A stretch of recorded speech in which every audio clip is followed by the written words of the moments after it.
our esteemed president. Grateful that you're here. I'm Katori DeLong, Vice President for Advancement.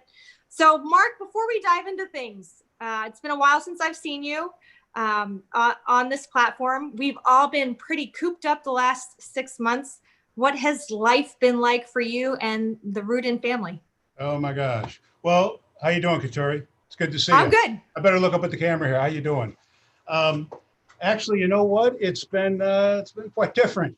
You know, you would think that there wouldn't be a tons to do, but there's a tremendous amount to be done. Over the last 6 months, I've actually been coming to work every day. And as you know, Katori, that our executive team has been meeting essentially every day. And that's kind of tapered off after a while, but it's a different feel. You know, we work so hard at work. I go home, can't really have guests over. Can't really, don't see a lot of people walking across campus because we've been online for the summer. It's good to be back. It's good to see our students back walking across campus and our faculty and staff. So I'm uplifted again that I actually see people, real live people. But you know, we couldn't really didn't have guests over, and so actually I had to kind of pick up some hobbies. And one of the hobbies I picked up was gardening. I'm not saying I'm any good at it. I'm just saying that I picked up an interest in trying to, you know, grow different kind of plants, all legal plants, different types of plants. And I'll tell you another thing that you may not know this. I've actually also tried to pick up the bass, the electric bass. And really? No, don't presume too much. Did you bring it to your office right now? Like, no. Do we get your very first performance? Is that what this is? No, not at all. Okay. I'm about halfway through. I don't know, you may be too young to remember this, but I'm halfway through a song called Radar Love, written by Golden Earring back in the 70s. Had a really neat bass line. I'm working on that song. So that's about the extent of everything I've got in the bass so far. So, well, we're all needing things to look forward to. And I think you just gave us our next thing to look forward to, your first performance live. Well, that'll be the next one. And I have seen your garden. I've driven by and I'm pretty impressed. I heard a rumor that this has become more than a hobby, that you're going to actually be a student this fall. Is this true? Yeah, I am. Tell us what you're taking. I'm taking the course Intro to Ag, and it's taught by Dr. Daryl Harp. And he's fantastic. And get this, I don't know if you knew this, Katori, Libby, my wife, is also taking the class. The class right out, I take it from 8 to 9:15 on Tuesdays and Thursdays. Libby's taking it at 9:30 on Tuesdays and Thursdays. And I can't tell if that's both of us in the class is a good thing or is eventually going to lead to the downfall and unaccreditation of the entire ag department in school. So we'll wait and see. But we've already had one class. I'm in there, social distancing with 15 other people in the class. And if the first class is anything like the rest of the semester, I'm going to have a great time in there.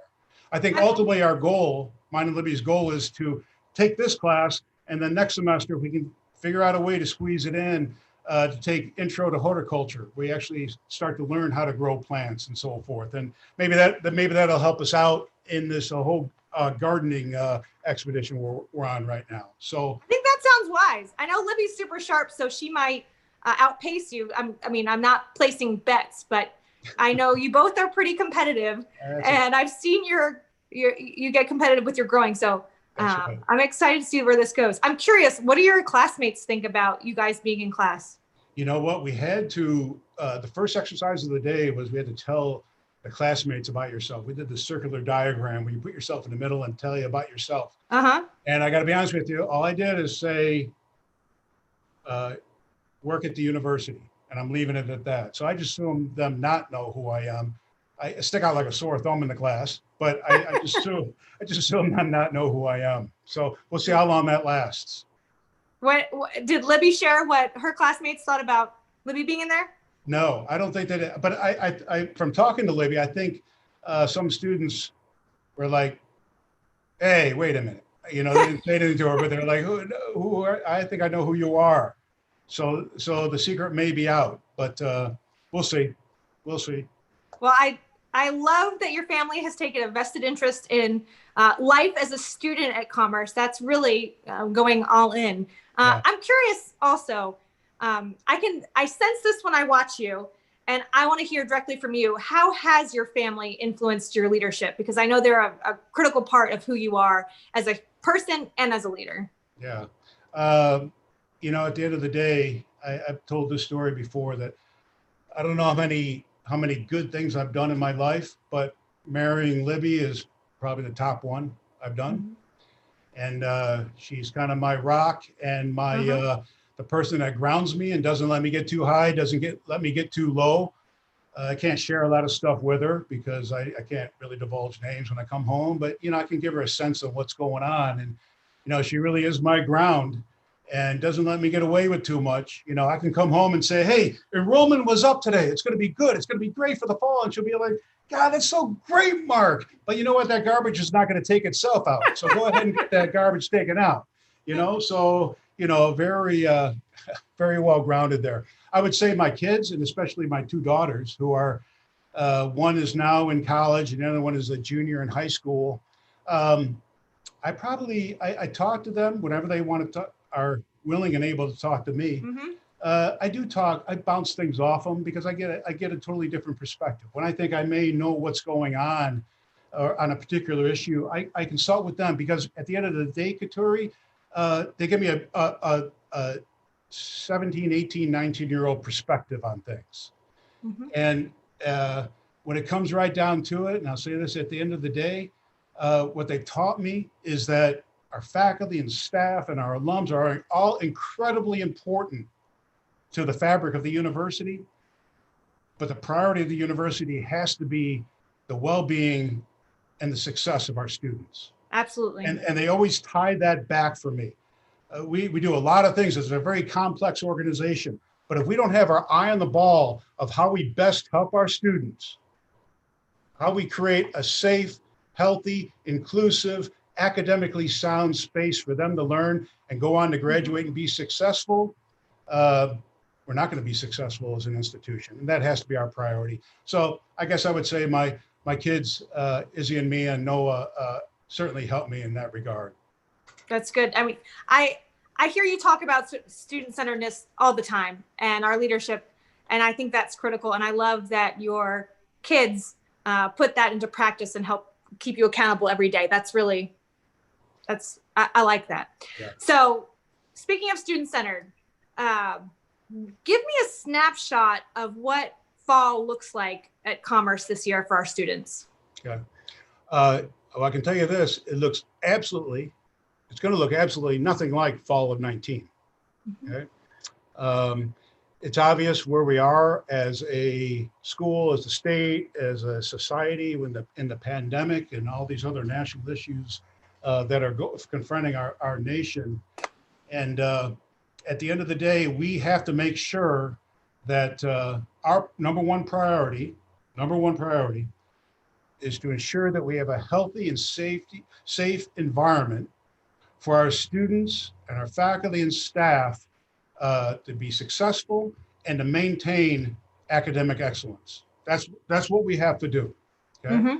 And I was so happy, you know, back in the spring, we made a decision early on to go totally online, flip the switch, go online. All the courses in the middle of the spring 2020 semester went online. And we found out that we're very good at doing that. We're a school that has faculty that are nimble and innovative, and they were able to respond to that flipping of the switch, and it was a very successful endeavor. Now, do we have some rough patches? Yeah, but we fixed them. And then we made a decision to go totally online during the summertime, early on, because we didn't know what the future held for us. But then through some discussions with the system office and other universities within the system, we made the decision, I'm trying to think when this was. I'm going to get this somewhat right. Maybe May, June maybe, to do the best we can to open up our campuses in the fall, to have students back on our campus. And what we found for this coming semester, or where we in the middle of it right now, we're about 3 days in, is that we are offering classes on our campus, and it's a mixture of online It's a mixture of online, face-to-face, and a high flex kind of setting where it's a combination of online and face-to-face. So Kateri, if I'm a faculty member in the classroom and I see you come in and you're not feeling well, I can say, hey, you know what, Kateri, how about you just go home, back to your room, back to your house, and listen to this lecture online. Okay, when you feel better or things clear up a little bit, then come on back. Again, to have that flexibility, and we have a very robust IT platform, information technology platform that allows us to do this. And again, I don't want it to be lost, and you may hear me say this a number of times, but our faculty and staff have stepped up big time in this regard and are really the ones that are making this work. But now that we have these students back on campus, we got to keep them safe, right? We feel like we're gonna maintain academic excellence, but we need to keep them safe. Absolutely. And the foundational principle on everything we're doing is self-responsibility. Okay, we're doing a lot of things in sanitization and other requirements, but the individuals that step on our campus have to assume responsibility for their own safety. Mm-hmm. And so we do that in two different ways. One is through training. Every faculty, staff, and student has to go through training that discusses the pandemic and steps you can take to protect yourself and washing your hands and social distancing and so forth. And that's incredibly important. They have to attest that they understand that before they can start registering for classes or for our faculty and staff come back to work. I would say that another part of this is a constant self-monitoring. All right. If you come on our campus, we have signs all over the place across campus that says, hey, welcome to Commerce, but ask 4 simple questions. Have you tested positive or are you suspected positive for COVID? Number 2, do you have any symptoms, cough, that are related to COVID? Cough, fever, nausea, whatever that may be. Thirdly, have you been around anyone that may be suspected or had been tested positive for COVID within the last 14 days? And then finally, are you coming recently from other areas that have imposed some kind of quarantine? And so we ask those 4 questions every day, and every employee, staff, and faculty member have to answer those questions. And if any of those questions are no, we ask them to stay home and do what they need to do from home. We can handle that academically. We've shown if it's a staff member or a faculty member, we can handle that professionally and in terms of human resources and so forth. So this self-monitoring, self-attestation is fundamentally at the core of what we do. So besides that, we also have adopted CDC requirements. So we're requiring face masks unless otherwise mandated by the faculty member in charge of that class. Social distancing, we can't require, but we're really encouraging faculty, staff, and students to get their flu shots. That's the last thing we need is a bug to go around and create a new set of immunocompromised people with the flu, right? And so we don't want that. And so we're really encouraging people to go ahead and get their flu shots. And then finally, increase sanitization. But this is something special I think we did, and I'm very glad we did it. We have committed ourselves to having everyone, faculty and staff, on a flexible schedule, okay? If you're immunocompromised, we're not asking if you are or not. I'm asking our supervisors up and down the ranks of the university to have that one-on-one discussion with their personnel to say, okay, what works best for you? Mm-hmm. How do we, when you're comfortable, come back to work? If you're not, then let's figure out how we allow you to work remotely and then get you back to work whenever we can. And that's a dialogue, I hope, Kateri, that you're having and other folks are having across campus that accommodates people that have challenges not only at the work, but also at home. You know, we have parents that we just found out that I think it was the Commerce Elementary School is closed down and the high school is closed down for a little bit. Well, we have faculty and staff that have kids in those schools. And now without daycare or being at home alone, the parents are asking us, hey, I need to go home. Can you help me out with this? And Kateri, you can weigh in on this because it may have touched your life. I think we've been very accommodating. So we're working very hard at that. And disclaimer, my 2 children are home from school because of closings. And so they could make a cameo. One of them's 4. So just a warning there. And thank you for being supportive while they are. But don't worry, I bribed them with ice cream. So I think we're good for now. Well, if they have anything to say about new initiatives at the university, tell them to chime in. Will you? I will. Appreciate Airly, she might. She scares me sometimes with her smarts.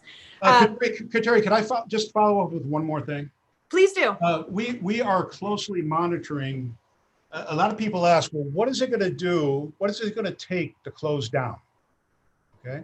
And so the university, in consultation with public and state, local and state health authorities and the governor's office and the system office, we've actually developed a series of metrics that we continue to monitor and attach and collect data around. And, you know, I'll give you just a couple, so I won't read off the entire list, but COVID-19 case growth trend over 7 days, COVID-19 case growth trend weekly average, county and regional ICU bed capacity and regular bed capacity. And there's a list of about 10 here that we assign numbers to. We closely monitor that. And so we're keeping a close eye on what's going on in the area. And again, with the hope and expectation that we keep, not the hope, with the expectation we keep our faculty, staff, and students safe. Thank you. I wanted to get that in there because we're not just, you know, shooting from the hip here. We're actually working very hard and trying, maybe in a way to say it is maybe quantify the process a little bit more. So, good.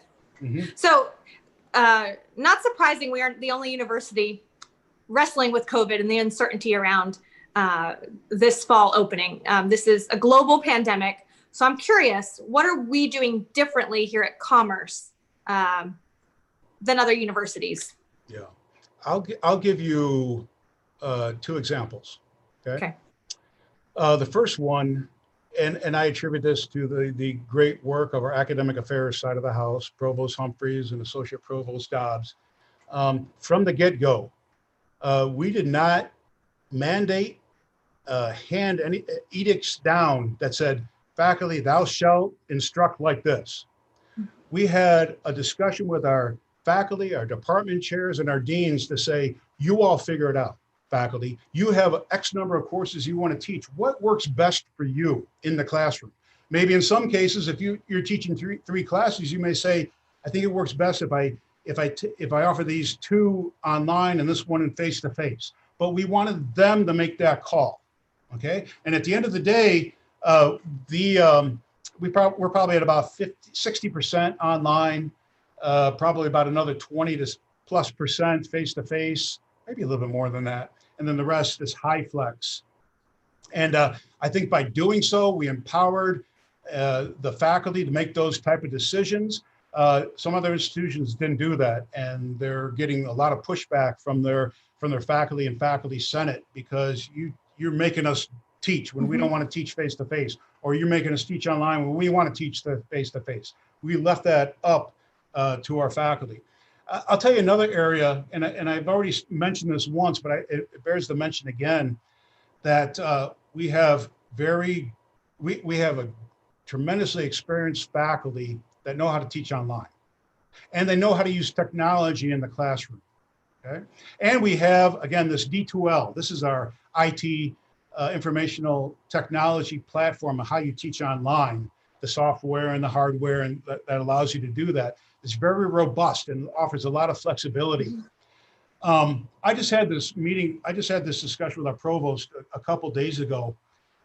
Because of the flexibility and because of the platform, of flexibility of our faculty and the platform, I don't know if we're going to get to a point where we say we're flipping the switch like we did over the summer. We're done, everything's online. Okay, I think that we're nimble enough that we can take individual courses by individual faculty and switch those to online. Okay, so Kateri, if I'm teaching a class, I may walk in one day and say, you know what, we have a class of 16, and I just found out through the university that 10 of our students have come down with COVID or suspected COVID or not feeling well. I'm going to make a decision to go online for the next 2 weeks. I don't really care what other people do. This is what we're going to do in our class. And then had the flexibility to say, after those 2 weeks, all 16 are back, healthy, ready to go. We're going to reconvene face-to-face in week 3. And so that gives us a lot of flexibility. On a case-by-case basis, we can make those calls. So I can't tell you how important that is. We have a lot of students that want to be here on campus, that want to be safe, and are want to learn face-to-face. And we're going to do everything we can while keeping them safe to do that. So I can't tell you how proud I am of our instruction of our faculty to be able to pull that off. And I dare to say there's not too many other schools that could do that. I'm biased. I have to agree wholeheartedly. I'm a nerd. I love the classroom, but I'm also an avid Lion fan. So I get a sense of how class is going to be this year. Tell me about my Lion sports. What's going on in athletics? Yeah. There's a lot to say on this topic. I'll just tell you exactly where I know the Lone Star conference, the athletic conference, of which A&M Commerce is a participant in, because the Council of Presidents of the Lone Star Conference, pour through information handed out by the CDC and the NCAA and physicians and other conferences and so forth to make certain decisions. And I won't speak to what other conferences have done, but here's where we stand right now, Kateri, in terms of athletics. The conference has decided that 2 sports, cross country and golf, and there's a third sport, but we don't have tennis at our university. So at A&M Commerce, men's and women's golf and cross country that afford the opportunity to social distance will proceed for fall competition. Okay, that won't happen until sometime in September when the first golf outings and the cross country meets are, but they will proceed with a schedule in the fall. The remainder of the fall sports, it was voted upon to move those sports to the spring, the competition to the spring. The presidents met in, I guess last week to talk about, okay, are there sports that we can sort of bring back to the fall? Okay, and 2 sports in particular: basketball, men and women's, and volleyball. And the presidents voted to well, it's a deferred vote. They need to check on some things before they make a final vote. I expect that final vote will be sometime by email this week or next week. But the motion on the table is to allow non-conference play during the fall semester. So, for example, if our women's basketball team's scheduled to play Baylor, and I haven't looked at our schedule, but non-conference games in the December timeframe, if this motion passes, they'll be able to do that. Same thing with basketball and volleyball. Just Lone Star conference games. Those conference games will be started in the spring. So, practices, some games to watch, exhibition games, non-conference games. I'm holding out hope that that's going to happen for those 2 sports. Football, we're right now in the middle of having discussions with our football team, the coaching staff, the student leadership of the football team to decide what our fall and or our spring football season looks like. And I expect that we're probably going to get word on that within the next day or 2. I have to be honest with you, that meeting happened. I expect to have a discussion with our athletic director, Tim McMurray, sometime today or tonight about what the outcome of those meetings were. So we'll have more information coming out on those. And then the spring schedule, my understanding is that, so track and field and softball and so forth, those are going to be, as of right now, scheduled as they originally scheduled to take place in the spring. Okay. So, yep. Well, I'm glad I can still cheer on my Lions this year. It's very important. Yeah, wouldn't that be neat to be able to have, one of the things we're wrestling with right now is that we're telling our students, don't. I'm having a little bit of fun with this. You understand, Kateri, right? Don't socialize too much. Okay, don't get too close, social distance, and so forth. But I'm sure you can remember when you were in school, you wanted to socialize and have fun and this and that. And the athletic competitions are fun, right? It gives you something to do. Mhm. And so I can, like you, I'm sure our students are there saying, okay, tell me when the season starts, right? And I'm ready to go to some games, and I'll social distance, but I'd love to go see soccer and volleyball and these other sports play. So it'll be good. I Everything. I didn't mention soccer, and I better not say too much because I honestly can't remember. Soccer may be in the same boat. I don't know if soccer's in the same boat as volleyball and basketball, or if it's been totally pushed off to the spring. I believe it's been totally pushed off to the spring. So, Lion Athletics has everything live and up to date on the website. I know our athletics team does a great job with that. So any questions that any alumni you have or fans out there, go to Lion Athletics website and you'll be good to go. mhm. So Mark, one of the things when you first arrived that I was very excited about, and I'm still excited about, is your strategic plan. Yeah. And that sounds lofty and kind of visionary, but really you have a more pragmatic approach to this. And I think that's exciting and a bit different for a higher educational institution to have a pretty concise strategic plan. Can you give us an update on that progress? Because you can say, here's what we want to accomplish, but those markers along the way are pretty critical. So talk to us about the progress we've made on that strategic plan. Yeah, And Tim also says soccer is going to be in the spring. Okay, soccer's in the spring. Thanks, Tim. Yeah, thank you. Thanks. Well, first of all, thanks for the opportunity. I always make it a habit, Kateri, that when we're making decisions at the university or trying to think of where we need to go, I always pull this out, right? And say, is it whatever we're doing, is it consistent with the plan? And so I can't be happier with the plan. I will say this, that we charged this is the plan for the university, but we charged the rest of the units and the offices across the university to develop their own plan that writes towards this. And we had a little setback in the spring with COVID, and during the recent fall assembly, I've asked all the academic departments and various administrative units on campus to go ahead and let's get each of our individual strategic plans done by the end of this calendar year. So I'm really looking forward to that, because it'll be interesting to see how these individual units bring this document down to their day-to-day activities and where they see them taking themselves, their offices in the future here. So, I made it a habit of talking about different goals and pillars of the plan at past fall assemblies. One of the most recent fall assemblies, I talked about student preparedness and how we're putting an increased emphasis on making sure that we're creating experiences in the classroom and outside the classroom that best prepares our students to be successful when they graduate, okay? In a nutshell, okay?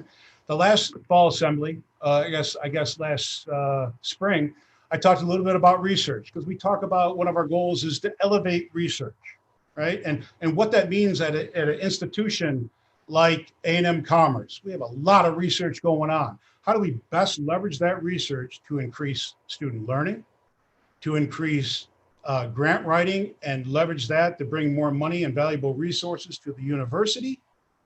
And for student retention, data will show, in fact, I was part of a study, helped a study out that showed that students that are engaged in undergraduate research have a higher retention rate, particularly in the STEM areas, if they're involved in that research. So it's really a tool to help our students grow and be to create a great experience for them at our university. The most recent one that I talked about this just, I guess, last week was this whole idea, which is a pillar and a goal of creating an inclusive community. Okay, and one of our pillars is called inclusivity or inclusiveness or being inclusive, and it has a pretty simple definition.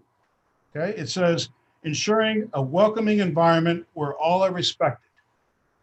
Okay, that's pretty simplistic, but when you think about it, pretty deep too, right?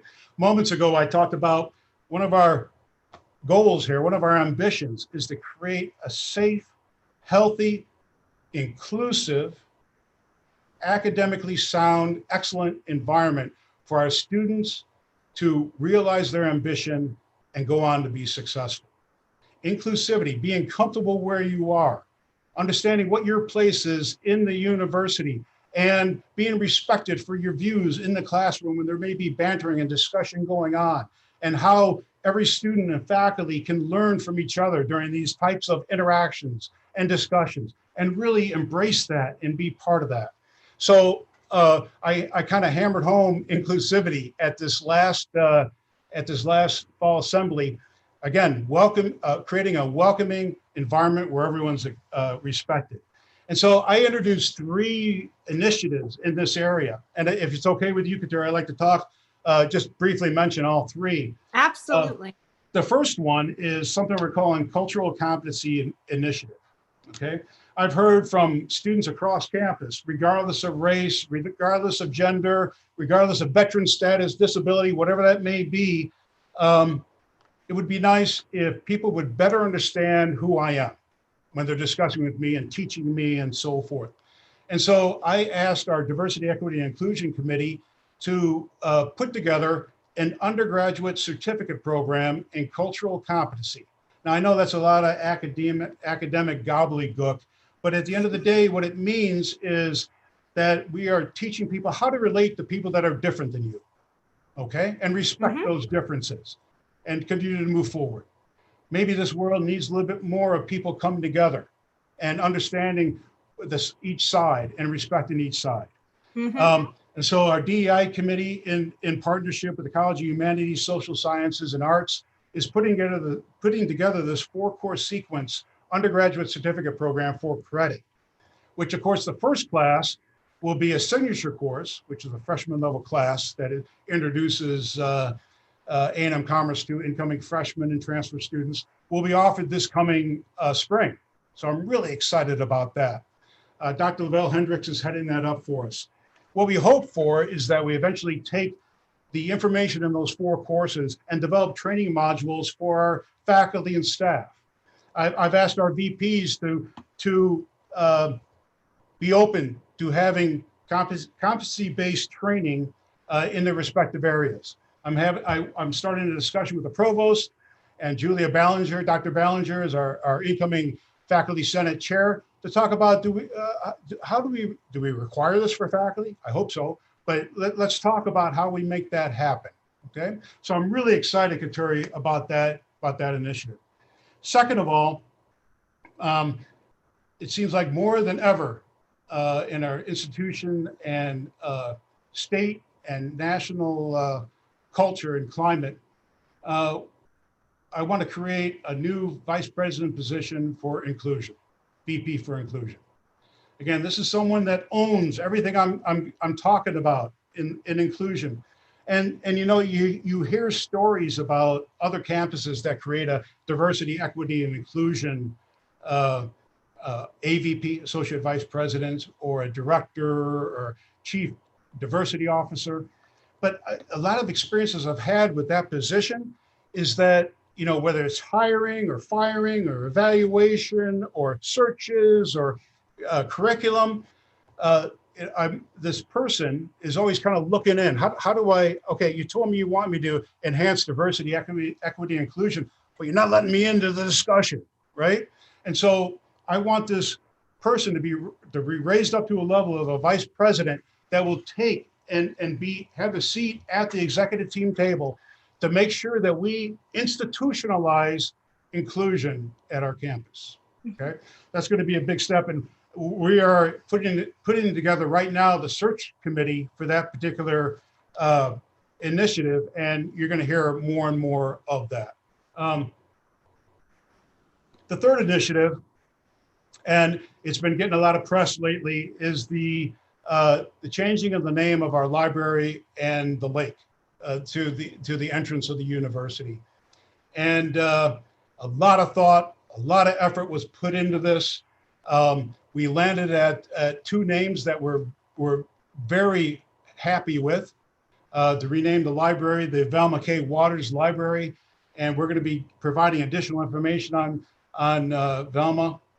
Ms. Waters, she has an unbelievable history.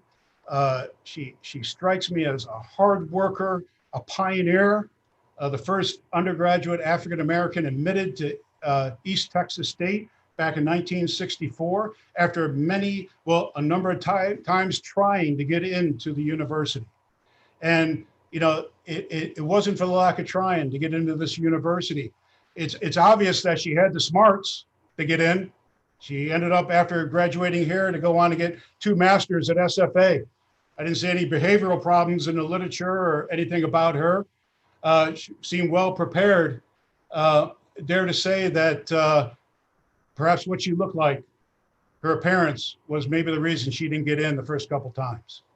And so I'm really happy about someone with that grit and work ethic and industriousness that is reflective of our student body.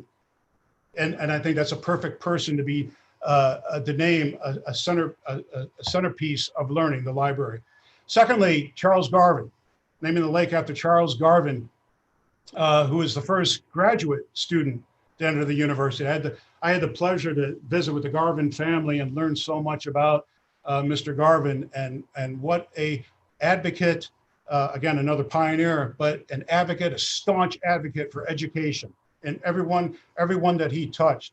And I can't tell you how happy I am that we're able to do this. I can't tell you how happy I am that we have the support of the Chancellor and the Board of Regents in making this happen. And that was just approved last Thursday at the latest Board of Regents meeting. So very excited about that. So a lot of stuff going on in that area. And the next assembly, I'm happy to say, we're going to focus on align our various initiatives and what we're doing at the university to the community. And how do we do that? So thank you for that. Sure, Mark, I'm going to back you up a little bit. Before this call today, we solicited a lot of questions from alumni, and questions have been coming in, and a lot of them are centered around how this naming came about. So back us up a little bit about and walk us through how this all transpired. Yeah. You know, I've been here now for 2 years. I just had my 2-year anniversary. And during that time, Katuri, I've had so many discussions with so many people, faculty, staff, students, alums over these past 2 years about a number of different topics, including President G. Okay, and I found out that President G did so many great things for this institution. You know, and it's found in the archives. It's, you know, for example, he was the one that decided and moved, I feel, moved ET into the 20th century and saying, if you're going to teach at this institution, you're going to need a PhD to do that, and really amped up the game. Okay, so tremendous things that he has done, and he deserves a seat and recognition at our university. But also part of that, found out there was, under his administration, there was a hesitation, and I don't know if that's the best word, but a hesitation on his part to integrate East Texas. We were one of the last schools to do that. While other schools were doing it, it was decided that no, East Texas was not going to do that. And I've heard other stories, all anecdotal, right? All anecdotal, that ET was not this inclusive institution at all, okay? And so you take that and tuck that away. And then a student petition came out recently that actually laid out the case for renaming the library. I wasn't quite there yet, but as I read through that, it kind of, it brought attention to a lot of the things that I heard. And some of these anecdotal stories were founded in this document of this student doing this investigative report. And upon hearing this, I just could not turn a blind eye to that. Okay, and so I asked our faculty, who are researchers and archivists in our history department, to dig a little bit deeper. And what they found validated a lot of the things that I heard, a lot of the things that were in this petition put together by this student, and other things that were a little bit troublesome in terms of inclusivity and being able to welcome people of color at this university. So I reached back out again to faculty, staff, students, and alums to get additional feedback on any type of renaming. Let's talk about it. What do you guys think about this? And you know what? Some people hated it. They hated the idea, okay? But a lot of people loved the idea and thought it was long overdue. And in fact, some people loved it so much that some of these folks indicated they would be willing and wanted to put up money to, or give money to actually make the renaming happen and create an endowment in Velma Waters and Charles Garvin's name to rename the library in the lake. And so if I sit here when that was going on and I invoked Mayo, and Mayo says, you know, I'm being a little loose with this, but you know, no young qualified person should be deprived of an education. Okay, I take that, and I take our commitment to inclusivity, and I could not reconcile how those two things, how this university behaved during that time, and what Mayo said. I don't know how I couldn't reconcile that. So at that time, after getting a lot of input, I looked into, made a decision to seek approval for the name change. We had the donors in place. It was enabled by these donors. And my understanding is that the additional donors continue to be added to the list, and other people have expressed interest to rename the lake and the library. I know this decision is unpopular in a number of different circles. Okay, I want those individuals to know that the legacy of Lee will not be erased from the archives, the portrait in the Hall of Presidents is not going to be taken down. Okay, that's not my intent of doing this. I don't want to disparage the G name. Why would I want to do that? I don't want to do that. But I do think it was the right decision. And I think it was the right decision for our institution. And more importantly, if I'm sticking to my guns on this, it was the right decision for our current students and our students for decades to come. That's how it came to be.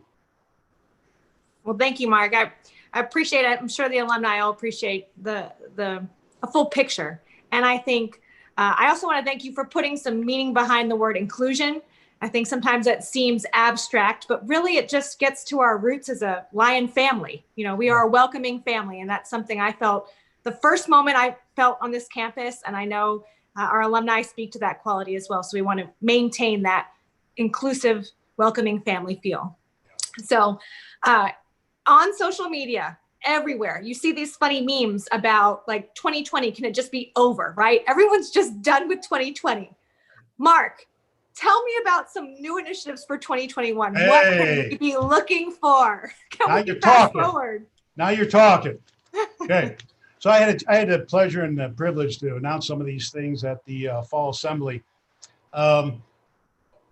Number one, and I sort of said this jokingly, but there's no joke about it. The number one initiative is for everyone to stay healthy and really be diligent about staying healthy. That's initiative number one. Initiative number two is we're going to increase and make sure that we increase, and I think we've started into this, the communication from the university and the transparency of the university in this whole COVID area. And Criteria, if it's okay, I'd like to share just in that light, a couple of numbers that we have from, I just found out this morning.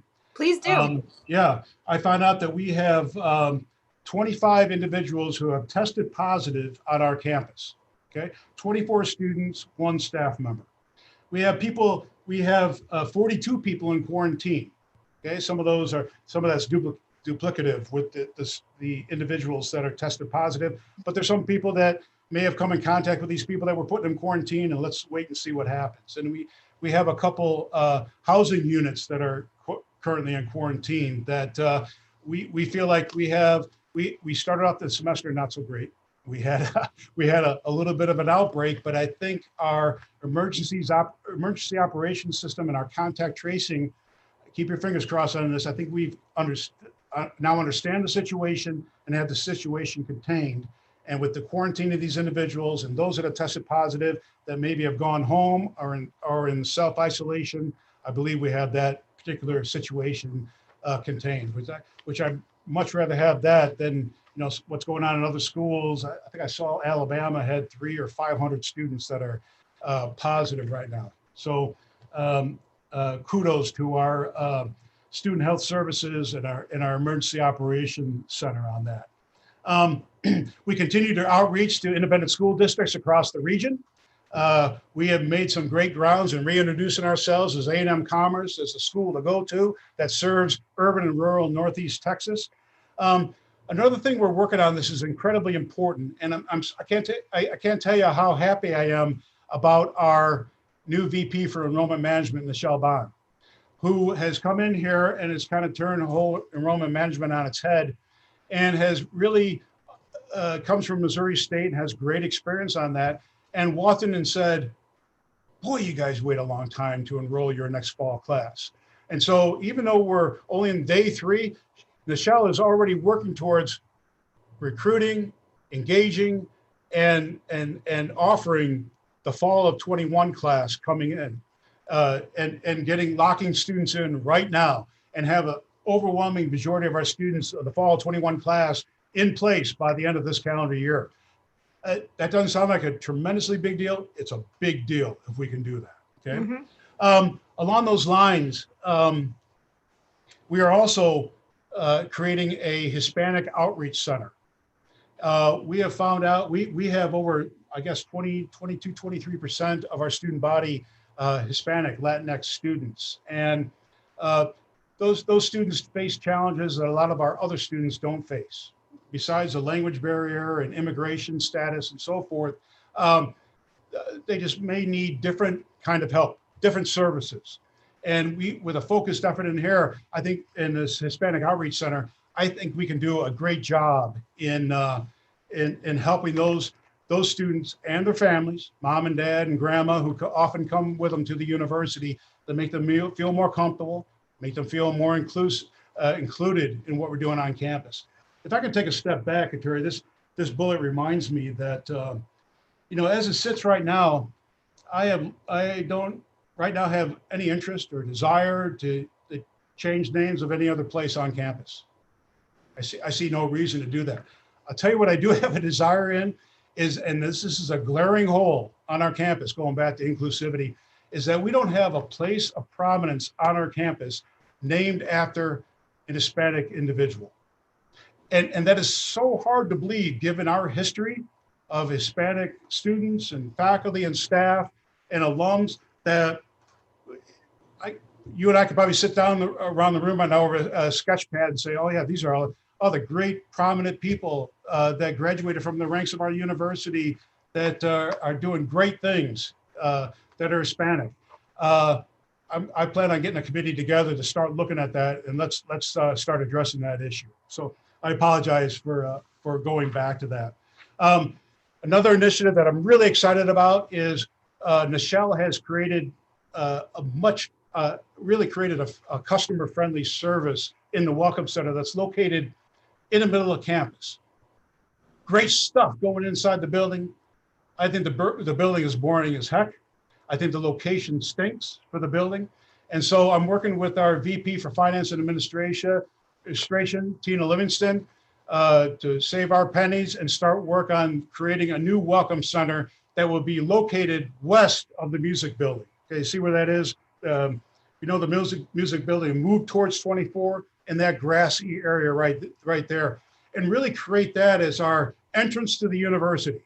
Imagine the lake surrounded by a nursing building and a welcome center that bookends the beautiful space that it is over there, along with the music building, and really provides easily accessible. You don't have to crawl your way through campus to try to find it, but it's right at the doorstep, and very friendly, modern, contemporary, just a very neat initiative. So we're going to begin work on that, and I hope we have something in the near foreseeable future.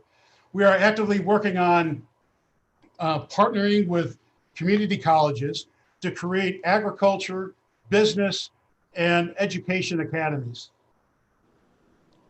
And let me tell you a little bit about what that model is. And it's based upon the engineering model that was developed at College Station. I'll take Eastfield for a second, Katuri. Imagine, and we're going to establish a business academy with Eastfield. imagine a student going to Eastfield and wanting to get a business degree. In partnership with Eastfield, what we plan to do is to send a couple of our faculty and embed them in Eastfield, okay? And a student that walks in takes their core at Eastfield, takes their electives at Eastfield, but during the first 2 years of their academic career, while they're getting their associates, they're taking required business classes at Eastfield. And so a student may be taking 2, 3 classes their freshman and sophomore year that are required and will transfer to A&M Commerce. They complete those first 2 years in good standing, good stead, and they come to A&M Commerce to complete their baccalaureate degree that much farther ahead, right? And so think about doing that for agriculture down in partnership with El Centro, and education in ag with Trinity Valley and education in Cedar Valley. So really establishing this pipeline of students coming in partnership with the community colleges. We recently had a baccalaureate degree approved in cybersecurity. Folks may not know this, but the Rellis campus that is down in Bryan, Texas, is in partnership with Blinn College and a big initiative. Our responsibility at Rellis is computer science. A&M Commerce offers a BS in computer science and cybersecurity. And there's a lot of students that go to Blinn College that will transfer into these disciplines and get their degree at A&M Commerce, but physically down at Bryan. So that's really exciting. We need to continue to explore new and innovative graduate programs. Maybe a little bit guerrilla warfare where you go in and say, hey, I'm interested in taking a class in data analytics. Maybe you don't need to take 2 years of classes. Maybe you go in and take classes here and there, and we create short, succinct certificate programs at the graduate level. And then, of course, one of our bread and butters is competency-based education. And how do we take that and move it along and really target individuals that have some college credit, but life got in the way and they were unable to complete their graduate degree. And we offer through CBE, competency-based education, a flexible, affordable way for Texans to get their baccalaureate degree right now in organizational leadership and criminal justice. So those are just a number of some of the initiatives that I just think are really cool that are going on right now. That is very exciting. And Yeah. Cybersecurity, I'm thrilled about. We need so much more of that, and so needed. And competency-based education is another kind of jargon word for a lot of our alumni. Can you kind of boil that down so that I can understand what that really means? Because it's critical, and we are a leader in this field too. Yeah, and I'll try to make it as brief and painless as possible. Thank you. When you take a regular class, Guturi, you take a 16-week class, and you're taking that class at the pace of the instruction, okay? Versus signing up for a class, online class, that allows you to take the class at your pace, at your competency, at your ability to get through the course and complete the course, okay? So I'm taking a little bit of liberties, and the folks at CBE are probably going to kill me when they hear me describe this, but this is how I understand it. And we have the ability to offer these classes in 8-week blocks, right? Again, life gets in the way. And so if we can consolidate that and get them through the degree programs, that's a great deal. And I don't want the affordability piece to be lost on the group, because essentially what this is for a particular 8-week block. Let's say, Kateri, you're going to go in and get you're trying to get your criminal justice degree. You may be able to you can take as many credits as you want during that 8-week block towards your degree for $750 if you're in state. Okay. If you want to take 3 credits, great, $750. If you want to take 12 credits, okay, $750. Okay. And it can help you expedite attainment of your degree. And another little twist on competency-based education is that if you bring experience to the table when you're sitting down with your advisor, they can they can work with you to translate some of that experience into credits towards your degree. So if you're a police officer and have that police training, let's work with you to figure out how we apply some of those credits to get you out of here sooner and go on and get your baccalaureate degree and go on and either continue in your job or get a new job. So I think it's a great model. I would say, Katuri, that we're not a Texas leader in this, we're a national leader in this. Folks mentioned our name in the halls of Congress about institutions that are innovative and are experts in competency-based education. There's Forbes articles that come out that we're mentioned in. It seems like no one can mention competency-based education without mentioning A&M Commerce. Mm-hmm. So we're well known in this area and have I would say, dare say, a market edge on this thing, and we got to pounce and take advantage of that. That's fantastic. I hope that helps a little bit, Katuri. Yes. My small brain captured it, so we're good now. Thank you. I also hear that we have an upcoming legislative session. Tell us a little more about that. What are we hoping? What's going on? Well, I don't know if people have heard this or not, but because of the pandemic, we actually had every university, state agency had a 5% give back this current fiscal year. So we had to find 5% of our budget, which amounted to about $1.8 million, and give that back to the state. Okay. We just found out, I guess last week, that 1.8 million will now also be taken out of the next year's fiscal budget from the get-go. So we start next fiscal year at 95% of where we were the last biennium every year.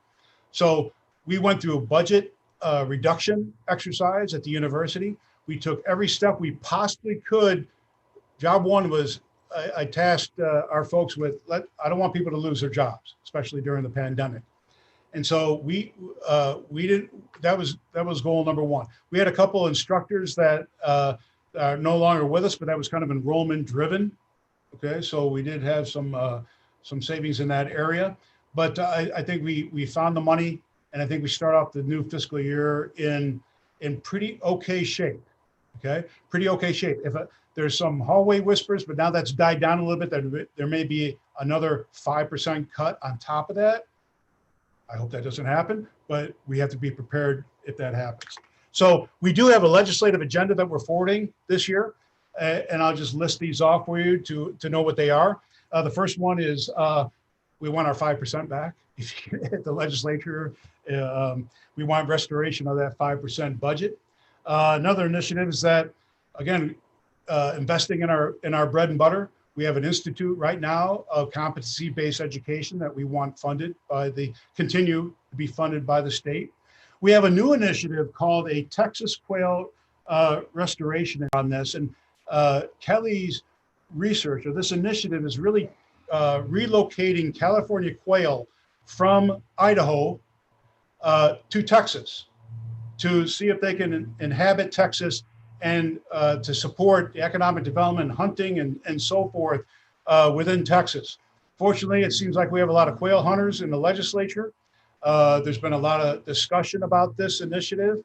I feel pretty good as it stands right now, August 26th, that we stand a shot at getting this done. And then the big ones, we are going back to the legislature with our tuition revenue bond, which is essentially again, a resurrection of a agricultural space, an ag education and research complex. Okay, so many times we don't have the facilities right now. We don't have the state-of-the-art facilities in our ag college. This continues to be a number one priority at our university, that we establish that. We have been historically the go-to place for ag students in rural Northeast Texas, and now increasingly urban Northeast Texas. We have populated the ranks and teacher ranks of ag educators throughout this region. We need to continue this and reestablish ourselves, and Dean Randy Harp is doing an outstanding job. Our ag enrollment numbers are through the roof this semester so far, and that's doing a great job. But we face the problems of not having a space to do the research, an animal lab, an arena for a facility that allows rodeos and so forth. It's kind of tough when you when you say you're going to host an event, but you host it in Sulphur Springs or some other place, and prospective students never set foot on campus, right? So that's difficult. That could be a game changer and a watershed moment for not only the ag college, but for the university if we get that funded. And then secondarily, Americans Disability Act, safety and infrastructure upgrades are part of that too.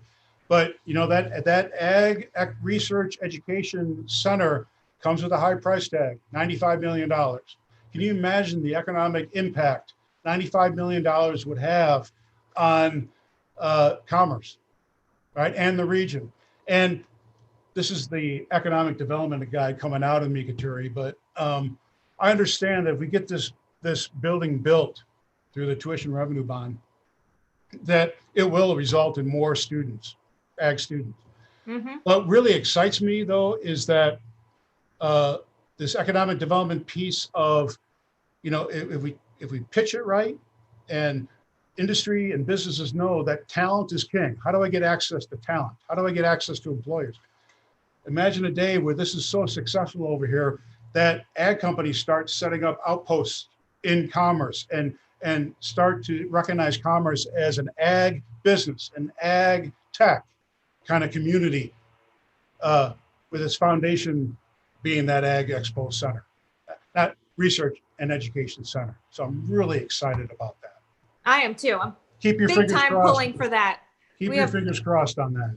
Our ag college just continues to blow me away. And I think I know. You're exactly right. We need that space. Yeah. I've been watching the comment section. Honestly, we have mostly comments. We don't really have any questions yet. Okay. People underscoring and emphasizing some of the things that you've shared about competency-based and excited about inclusion. Hey, So I'm sorry. Can I just give folks a quick update of where we are in enrollment for the please fall? do. Yeah. Please do. This will be quick.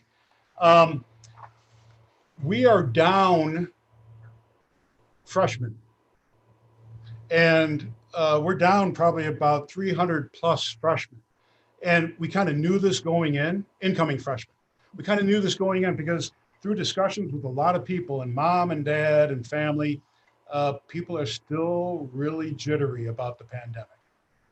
I just got off the phone with Dean Harp the other day, and he said he knows about 6 students right now that he talked to that said, I'm going to wait for the spring. I'm going to wait for the spring for the coast to clear. So we kind of expected that. But when all said and done, right now compared to this time last year, we're down about 115 students. So a decrease of 0.93%. We fully expect to make that up. This is kind of a bane of our existence, but we have a student body that likes to register late, even the first week of class. So we expect to make that number up, and I expect we'll be flat a little bit ahead. The key number there, though, and how we're funded is student credit hours. How many student credit hours do you have? And that's the formula funding. And we are actually up over 3% in student credit hours. So we're kind of in this transition as a university to go from part-time students to more full-time students taking 12 to 15 credit hours. That is really exciting. I think it's really exciting for our university. And I love the idea of having more students on campus and creating a vibrancy on campus that only students can provide. Mm-hmm. You know? So Mark, thank you. Give me some context for those numbers. So how do those incoming freshman numbers look compared to other, our peer schools? Yeah, I just received an update, first day numbers from all the Texas A&M schools, and everyone's all over the board, right? You got some schools that are up 3-4%. You got some schools that are a little bit flat like us. You have some schools that are down 7, 8, 9, 10%. It varies wildly. So we're kind of smack dab in the middle. I would say we're kind of on the upper edge of towards the top a little bit we're in the middle in headcount, up a little bit in student creddet hours. So that's maybe great. Towards the top on student credit hours. So, and I know we've made great strides with retention this past year also. Yes. And actually with our success teams that, Kateri, make me a deal. We need to have another one of these meetings, and we need to bring Judy Main. We got to bring Judy Judy Sackfield in to talk about these success teams and retention Absolutely. efforts. And maybe we can get Michelle and Judy because they're the dynamic duo right now helping us with recruitment and Absolutely. retention. So yeah, the retention effort has been full speed ahead. And I think at the end of the day, that's why we're going to be either flat or come up. I'm guessing still we're going to be a little bit ahead. I'm going to be the jargon interpreter again. So success teams and retention are very higher ed talk, but really what we're saying is over the course of this summer, we have put renewed effort and interest in keeping our students here and keeping them successful and giving them the resources they need on an individualized basis. Right. Right. In each of our colleges. You hit it spot on. And, you know, I think it's no secret that our students, a rather large portion of our students are not the wealthiest students in the world and struggle to find the resources to go to school. That's what we're here for, to help them figure it out. Just because they don't have resources doesn't mean they're smart. They are smart.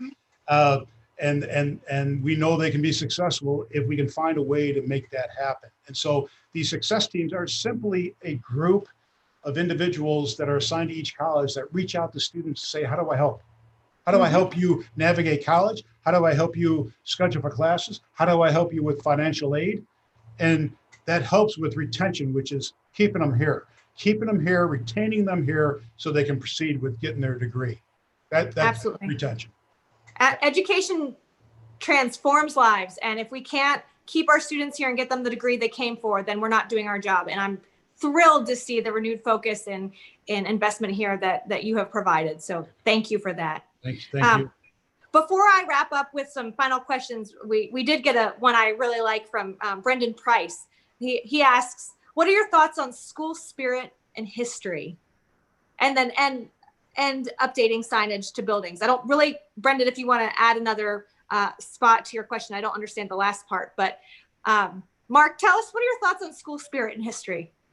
I think that, you know, even after everything I just said about the library and the lake, it's obvious this university is steeped in history. I hope it wasn't lost upon people that even when I'm in the course of discussions, you know, kind of invoke Mayo's name. And I find myself often invoking the great work that Rayburn has done at this university, and other presidents and other prominent people. So I think history. I don't want to lose history. I hope that did not come across, Kateri, that I don't want to lose history. Please know that. I hope these archives are in place that we can continue to learn about our history and take those lessons and apply them to the future. And we just have students now more and more interested in our history. And we have a very proud alumni base, rightly so. And I think that contributes to the spirit. And I love seeing our alumni and game day, and I just love running into our alumni because they exude that spirit. And I think sometimes, I don't know how you feel this way, I think the spirit from our alumni rubs off more on our students than our student spirit rubs off of the alumni. Absolutely. So, our Lion alumni are pretty incredible. And I'm curious, you're starting your third year. What's your favorite Lion tradition so far? Oh, geez. I don't know that yet. But can I answer it this way? Can I tell you what my favorite thing to do is? Yes. Okay, so in my office, we always have this code. It sounds so silly even talking to you about this, but kind of have this code. If I need to talk to Linda or someone or grab you, I say, hey, let's go grab a Coke, right? You've probably heard me say that before. Yep. And it's been frustrating with the pandemic, right? It's been frustrating that the student center is not open, you know, and the drinks are not there. It's not easy to go get a fountain drink over there. But I can't wait that's what I miss most. Okay, I'm not avoiding your question. I'm just telling you, I love all of our traditions. Mm-hmm. But what I really love is grabbing a Coke, walking with a colleague over there, seeing the students hanging out in the club, getting their food, interacting with them. Hey, Dr. Rudin, hey, how you doing? Getting a drink, coming back. And just that day-to-day interaction, man, I miss that. Absolutely. There's something very vibrant about the Lion family. Really and the other thing I've noticed on our walks together and when I walk around campus is the great care our students feel for each other, and the Yeah. great care our alumni feel for each other. That family of tradition runs deep, and on those walks, I see it plain as day. Yeah. Okay, Terry, I could have I got the worst day in the world. And I can remember a particular instance where I was walking with the dean of students. We were walking back. Yeah, how are we going to handle that? I don't know what we're going to do with that. We got to figure it out. And some students saw us and they said, "Hey, can we get a selfie with you guys? Can we go like this, taking a selfie?" They left. We walked. And we said, "What were we talking about?" I don't even remember. It was so much. I mean, it just so uplifting, right? So okay. The students put I don't need to everything in hear more of that. perspective. Yeah, No, it's it true. does. It does. That's why we're here. We are here Right. for the success of our students while they're here and as they transition to alumni and lives beyond. And I think something I've seen also among our students and alumni is their willingness to give back and pay it forward. They're in giving professions where they're making a difference in people's lives. It's just, even when it comes to our research research is impactful and applied. So anyway, I could go on and on about it, but yeah, I won't. I promise I'll stop after this. But I got to say this. I know this is going way too long, but we value so much, and I hope the alums and other donors understand how impactful their giving to the university is, and how at the end of the day, I don't get that money. You don't get that money. Students get the money, right? And all these foundation, all these scholarships and all these endowments are tremendous. And one's not more important than the other, but I got to give a shout out to the special need fund, a special fund that was set up during this pandemic to help students negotiate through these tough times. Maybe students that didn't have access to Wi-Fi, didn't have technology, didn't know where their next meal was going to come from. And who came to the rescue? Our alums and our donors. So thank you so much for doing that. Absolutely. And I think if there's a silver lining in this whole thing, I would say that's it. How about how the Lion family banded together and everyone had a role, right? Everyone had a role, Katuri. I don't care if it's faculty, staff, students, alums, other donors, whatever that administration, everyone had a role, and we exhibited our finest during this time. So I couldn't agree more. And what a wonderful silver lining of everything that the Lions come together. We say Lions strong, but there's a difference between saying it and doing it. And I see our community and our family doing that. So thank you for everyone out there. And people watching, you're a part of the Lion family. Thank you for spending your time with us today. Keep bringing in comments. We'll answer anything that we haven't answered today. Mark, any final thoughts before I close this off for the day? No, I guess you can never say thank you enough, but thank you, alums, thanks faculty, staff, students.